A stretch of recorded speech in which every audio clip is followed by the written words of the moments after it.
tuguhe ikaze mukunzi wacu hano ku rubuga rwa Today TV twiza amakuru agiye atandukanye abera hano mu gihugu cy'u Rwanda ndetse no hanze y'u Rwanda. Tutagutsindiye reka tugezeho amakuru twaguteguriye, ariko mbere ho gato reka tugusabure hasi gatoya video urimo kureba, urabona akajambo subscribe kandi ho kigezeho gatoya, urabona akamenyetso kameze nk'inzogera nakoga kandi ho kugira ngo ujye ukurikira umunsi ku wundi. Twiza amakuru agiye atandukanye rero, wowe rero uri mu nce zigiye zitandukanye z'isi, uri muri Amerika, mu Bwongereza, ubwo ni aba diaspora muri rusange, reka tubashimire. Nawe rero uri hano hafi y'u Rwanda cyangwa uri mu Rwanda wumva ikinyarwanda udukurikira umunsi ku wundi, reka tugushimire. Itafa ryawe rirakenewe kandi turagushimira ko uritanga. Reka rero tugezeho aya makuru mu gitondo cyo kuri uyu wa kabiri, tariki 21 z'ukwezi kwa gatanu 2024, nibwo hamenyekanye inkuru y'uko mu ijoro ryakeye harashwe umuyobozi wo mu karere ka Rubavu, akaraswa na polisi. Ibintu rero byatunguye abantu benshi, ibintu byateje ikibazo gikomeye, aho rero abaturage bagiye batandukanye bakoresha imbuga nkoranyambaga cyane cyane Twitter na Instagram, bavuze bati ese ni ukubera iki uyu muyobozi yarashwe, haba hari impamvu yaba yarashwe. Nibyo rero tugiye kuza tukubwira 5/5.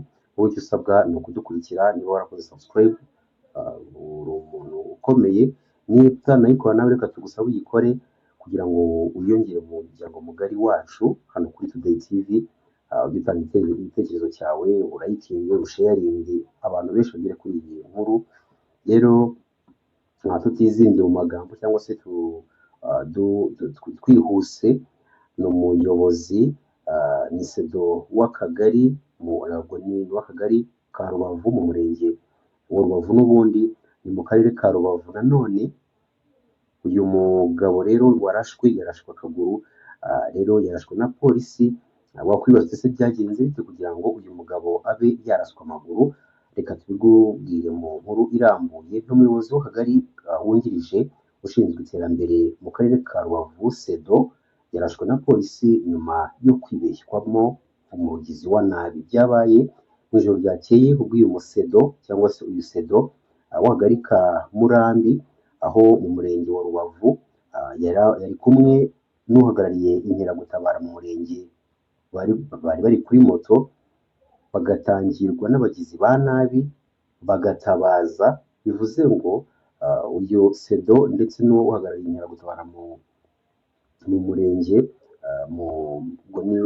uri mu karere ka Rubavu, n'ubundi yari kumwe n'uyu sedo uyu sedo w'uyu murenge wa Murambi mu karere ka Rubavu, n'ubundi bari kumwe kuri moto, hanyuma batangirwa n'abagizi ba nabi.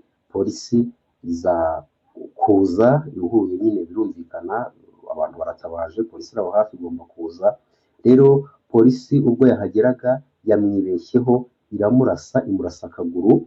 Amakuru atugeraho yaje kuba yamenyekana nuko yari ubu ngubu arimo kwitabwaho mu bitaro bya Gisenyi, akaba ari n'ahasanzwe hakirirwa indembe. Umuvugizi wa polisi y'igihugu ACP Rutikanga Boniface yatangaje ko koko uriya mukozi w'akarere yakomerekejwe na polisi ubwo yaritabaye. Yagize ati kugeza ubu ngubu ntabwo turasobanukirwa niba yari umwe mu batabaye cyangwa se niba yari umugizi wa nabi cyangwa se yari umwe yari ari kuri iyo moto. Bivuze ngo kuri polisi bo ntabwo babisobanuye neza, gusa yakomerekeye mu gutabarwa kwa polisi kandi iperereza rikaba rigikomeje.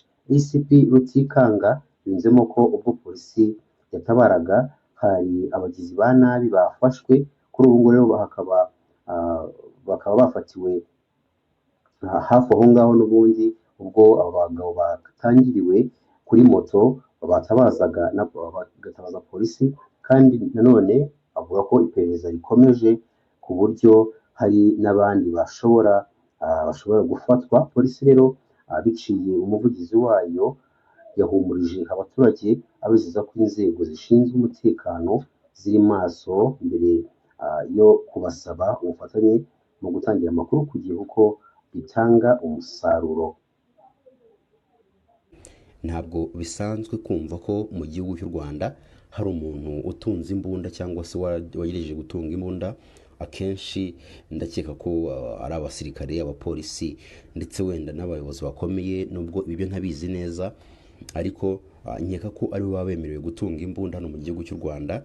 Kuba rero umudepite, umuminisitiri, ndakeka ko batemerewe gutunga imbunda, cyangwa se umuturage usanzwe.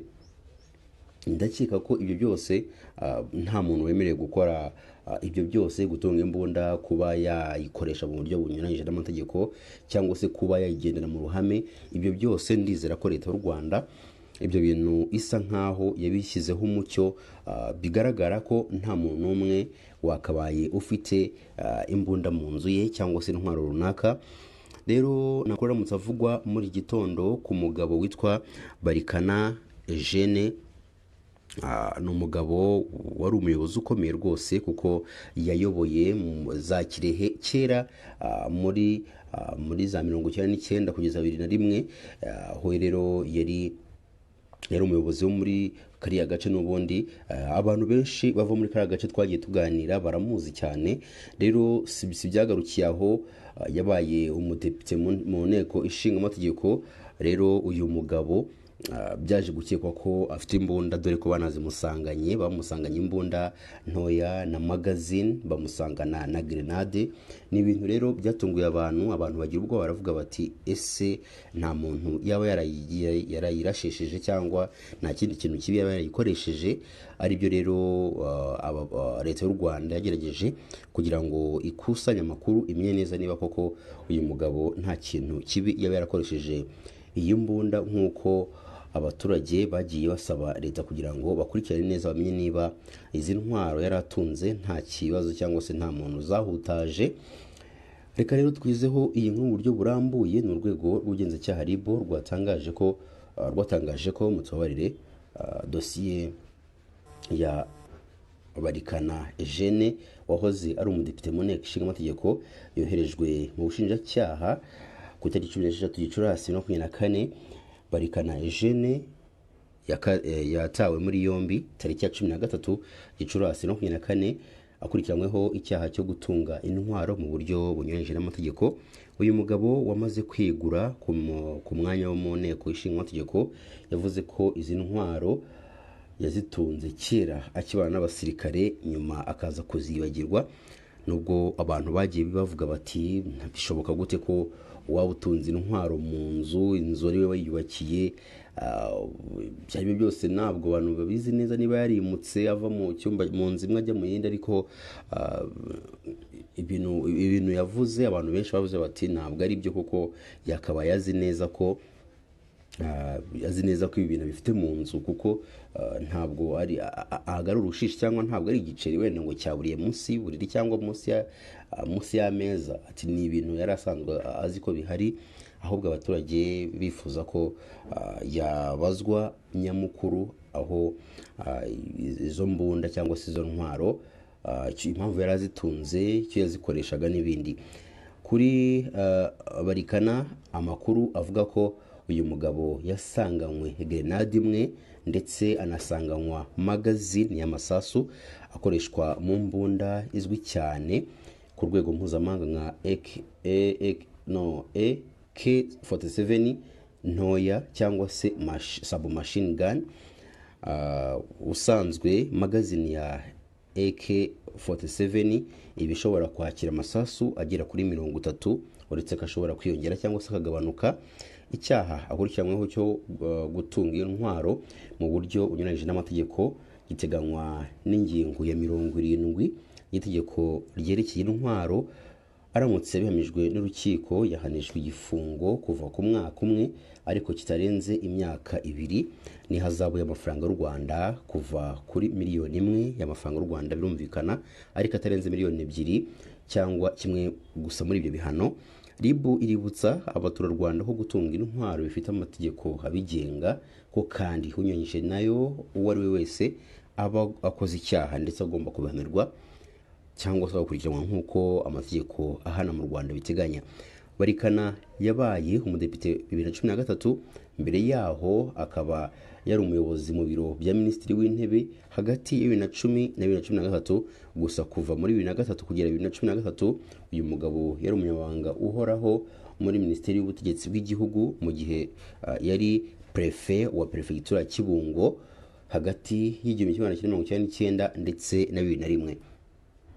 Impanuka yabaye uyu munsi ku wa mbere tariki ya 20 Gicurasi 2024 mu mudugudu wa Rwakagaju, akagari ka Kibogora, umurenge wa Kanjongo, akarere ka Nyamasheke. Ubuyobozi bw'umurenge wa Kanjongo bwatangarije ikinyamakuru dukesha inkuru ko impanuka kuko yabayeho.